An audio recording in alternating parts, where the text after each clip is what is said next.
جل صاحب آپ نے ابھی بریف میں بھی ذکر کیا انٹیلیجنس بیسڈ آپریشنس کا. It's a huge number. کم و بیش 170 intelligence based operation I B Os یومیہ کیے جا رہے ہیں مختلف فورسز کی جانب سے, اور یہ ایک بہت بڑی ایفرٹ ہے کیونکہ انٹیلیجنس بیسڈ آپریشن کا نام سمپل ہوتا ہے مگر اس کے پیچھے ایک آپریشن کے لیے بھی بہت زیادہ ایفرٹ درکار ہوتی ہے, جتنا میں اگر جان سکتی ہوں. لیکن دوسری طرف ہم دیکھتے ہیں تو ٹیررزم کی ویو جو ہے وہ بڑھتی جا رہی ہے. آپ 383 کا آپ نے مجھے ابھی بریف میں فگر دیا شہداء کا, آفیسرز اینڈ جوانز دونوں کا. It's a huge number. تو کیا ہم یہ سمجھیں کہ یہ آئی بی اوز بے اثر ہیں یا ہم جو ایفرٹس کر رہے ہیں ان کا کوئی فائدہ نہیں ہے؟ ابھی ہم نے افغانستان میں بھی ایک اسٹرائک کے حوالے سے دیکھا, we have been targeting T T P hideouts آؤٹس, جو خوارجیوں کو اکراس دا بارڈر بھی ہمیں اگر ٹارگیٹ کرنا پڑ رہا ہے تو ہم کر رہے ہیں. لیکن اس سارے مومنٹم کا اگر میں رزلٹ آپ سے پوچھنا چاہوں تو ٹیررزم کی ویو پاکستان میں آن دا رائز ہے. How you would go about this? دیکھیں, جو دہشت گردی کے خلاف جنگ ہے نا, اس میں ایک چیز بنیادی ہے, اور وہ یہ ہے کہ جو فوج ہے اور قانون نافذ کرنے والے ادارے ہیں یہ دہشت گرد سے لڑتے, اور دہشت گردی کے خلاف قوم لڑتی ہے. اور اس نقطے پر تمام طبقات کا اور سیاسی پارٹیوں کا اتفاق ہے. اگر آپ یہ 3 ڈاکومنٹس جو ہیں, نیشنل ایکشن پلان 2014 کا, ریوائز نیشنل ایکشن پلان 2021 کا, اور اب جو عزم استحکام ہے, اگر آپ تینوں کو دیکھیں تو اس میں اس بات کا تعین کیا جا چکا ہے کہ دہشت گردی کا جو ناسور ہے اس کے خلاف پوری قوم نے تمام اداروں کے ساتھ مل کر لڑنا ہے. اور اس کے لیے جو ضروری اور ناگزیر عمل ہے ان کا اس میں تعین کیا جا چکا ہے کہ یہ کام کریں گے تو دہشت گردی کے ناسور سے ہم لڑ سکیں گے.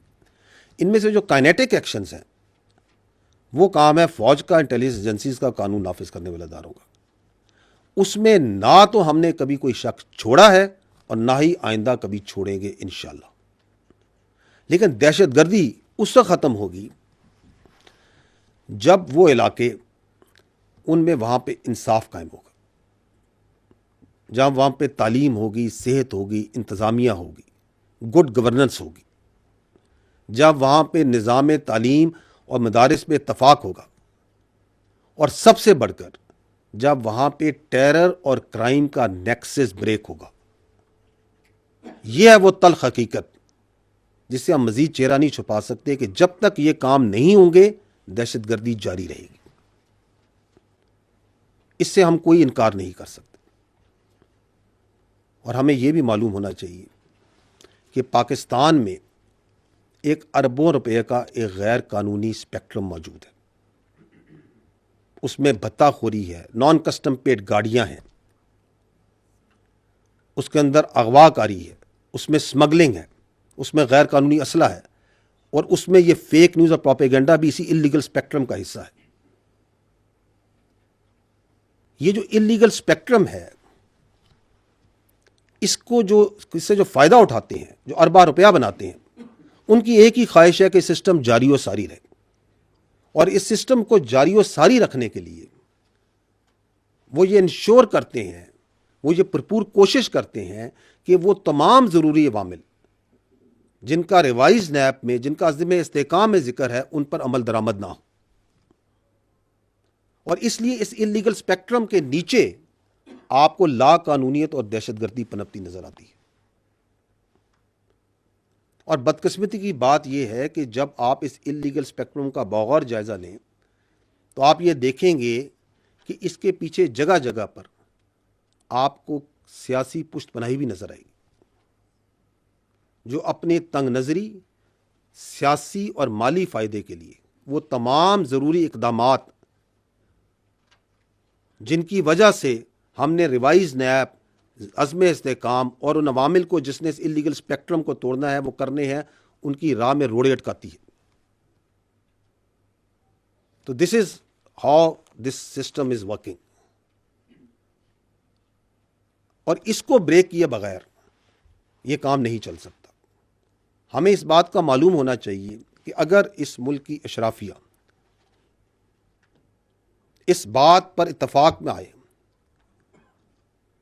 کہ ہم اس انلیگل اسپیکٹرم کو توڑیں گے, وہ تمام قوانین بنائیں گے, ان پہ سختی سے ایکشن کریں گے, سزائیں سنائیں گے, تو نہ صرف آپ کو اس الیگل اسپیکٹرم کے نیچے چلنے والی دہشت گردی اور لا قانونیت ختم ہوتی نظر آئے گی, بلکہ آپ پاکستان کو بہت تیزی سے خوشحالی کے سفر پہ گامزن ہوتے ہوئے بھی دیکھیں گے. اور باوجود اس اسپیکٹرم کے اور اس کی اشرافیہ کی پشت پناہی کے, جو پاکستان کی فوج ہے اور جو قانون نافذ کرنے والے ادارے ہیں, وہ اس افریت کے خلاف کھڑے ہیں. اور یہی وجہ ہے کہ چند دن پہلے آرمی چیف نے کہا تھا کہ دہشت گردی کے خلاف اس جنگ میں ہر پاکستانی سپاہی ہے. Each and every person amongst us is a soldier in this war against terrorism, چاہے وہ وردی میں ہو یا وردی کے بغیر ہو. اور یہ کہ یہ جو گورننس میں گیپس ہیں, ان میں جو خرابیاں اور خامیاں ہیں, ان کو روزانہ کی بنیاد پر ہم اپنے شہداء کی قربانیوں سے پر کر رہے ہیں. اور باوجود, اور یہی وہ قربانیاں ہیں جن کی وجہ سے آپ دیکھتے ہیں کہ باوجود کہ یہ لیگل اسپیکٹرم ہے, اس کی پشت پناہی ہے, اشرافیہ بھی اس کے ساتھ کھڑی ہے, کہ رواں سال میں 900 سے زیادہ دہشت گردوں کو مارا گیا. روزانہ کی بنیاد پر 160 سے زیادہ انٹیلیجنس بیسڈ آپریشنز کامیابی سے کیے جا رہے ہیں. اور اس وقت پورے پاکستان میں کوئی ایسی جگہ نہیں جہاں پہ خارجی یا دہشت گردوں کی عملاً کوئی عملداری ہو زمینی طور پہ. یہ ان قربانیوں کا نتیجہ ہے. اور ہمیں یہ بھی معلوم ہونا چاہیے کہ اس کے ساتھ ساتھ افغانستان کے بارے میں آپ نے اس کا ذکر کیا, ایک واضح پالیسی, ایک غیر مضمون پالیسی عمل میں ہے. اور وہ یہ ہے, باوجود مفادات کے, اعتراضات کے, کہ پاکستان اور افغانستان جو ہے وہ ہمارا برادر پڑوسی اسلامی ملک ہے, اور ہم اس کی خود مختاری کا مکمل احترام کرتے ہیں. لیکن ہم یہ چاہتے ہیں کہ وہ خارجیوں کو اور دہشت گردوں کو پاکستان پر فوقیت نہ دے. آرمی چیف اس بارے میں واضح طور پر کہہ چکے ہیں کہ ایک پاکستانی کی جان اور حفاظت افغانستان پر مقدم ہے. اگر فتنہ الخوارج اور دہشت گرد, جن کے ہاتھ پاکستانیوں کے, معصوم پاکستانی شہریوں کے خون سے آلودہ ہیں, اگر ان خون آلود ہاتھوں کو سرحد پار سے تقویت اور مدد ملتی ہے, تو دین اسٹیٹس کو از نو مور ایکسیپٹیبل. اور یہی وجہ ہے کہ آپ نے یہ دیکھا ہے کہ 8 لاکھ سے زائد غیر قانونی افغانیوں کو واپس بھجوایا جا چکا ہے. باوجود مشکلات کے اور اعتراضات کے, ون ڈاکومنٹ رجیم کا نفاذ سرحد پہ کیا جا چکا ہے. اسمگلنگ میں بھی بتدریج کمی ہو رہی ہے. اور اس کے علاوہ ناٹ اونلی کہ یہ جو جغرافائی سرحدیں, جو آپ کی ڈیجیٹل سرحدیں ہیں, ان کو محفوظ بنانے کے لیے بھی جو ٹیکنیکل اور جو لیگل ایکشنز ہیں وہ بتدریج لیے جا رہے ہیں. اور جہاں تک بلوچستان کا تعلق ہے, تو بلوچستان میں جو سوشو اکنامک پروجیکٹس ہیں, جو عوام دوست پروجیکٹس ہیں, اگر آپ دیکھیں تو ان کا تناسب باقی صوبوں کے حساب سے آبادی کے لحاظ سے بہت زیادہ ہے. اس لیے تاکہ یہ جو مصنوعی جھوٹا بیانیہ بنایا جاتا ہے احساس محرومی کا, اس کو توڑا جائے. اور اس کا پردہ چاک ہو رہا ہے, اور لوگوں کو سمجھ آ رہی ہے کہ یہ جھوٹا بیانیہ کون بنا رہے ہیں اور ان کے پیچھے کون لوگ ہیں. اور فتنہ الخوارج کا جو انسانیت, اس کا جو ایجنڈا ہے اور جو گھنونا چہرہ, جس کا انسانیت سے کوئی تعلق نہیں ہے, جس کا دین اسلام سے کوئی تعلق نہیں ہے, وہ بھی سب کے سامنے عیاں ہو چکا ہے.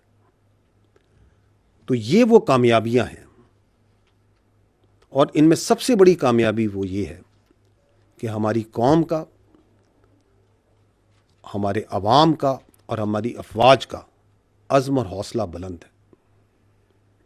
دشمن پریشان ہے کہ باوجود تمام سازشوں کے, تمام تدبیروں کے, باوجود دہشت گردوں کے, خودکش بمباروں کے, سیاسی انتشاریوں کے, زہریلے بیانیوں اور پروپیگنڈے کے, یہ ملک درجہ بدرجہ صرف آگے بڑھ رہا ہے، اور اس کے لیے ہم سب مل کر سلام پیش کرتے ہیں اپنے شہداء کو، ان کے خاندان والوں کو، اینڈ سب سے بڑھ کر پاکستانی قوم کو، جو اس بات پہ قائم ہے اور اس کا یقین ہے کہ دائمی استحکام میں اور خوشحالی کے سفر میں یقیناً سچائی اور حق کی کامیابی ہوگی.